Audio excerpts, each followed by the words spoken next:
Bersujud dan menangis haru, Komandan Yonif 142 Ksatria Jaya, Kolonel Infantri Esanan Haryadi saat disambut dan akan menerima penghargaan dari Panglima Kodam II Sriwijaya usai tugas dalam operasi penanganan perbatasan Republik Indonesia Papua Nugini di Pelabuhan Bom Baru Palembang. Keharuan ini setelah 14 bulan dari 9 bulan tugas yang direncanakan diselesaikan Yonif Rider 142 Ksatria Jaya dalam tugas pokok pengamanan perbatasan tersebut dengan jumlah personil lengkap saat berangkat dan pulang. Selain tugas pokok itu, juga sukses melakukan kegiatan yang menjadi mandat pasukan, yakni 4 program unggulan Kepala Staf Angkatan Darat, salah satunya membantu masyarakat mengentaskan kemiskinan di wilayah operasi.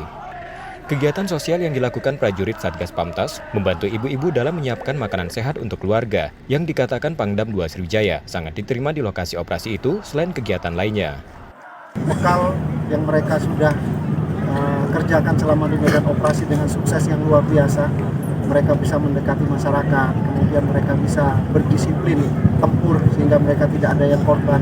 Nah, ini menjadi modal dasar mereka untuk bisa kembali di satuan dan ini bisa diterapkan lagi di satuan.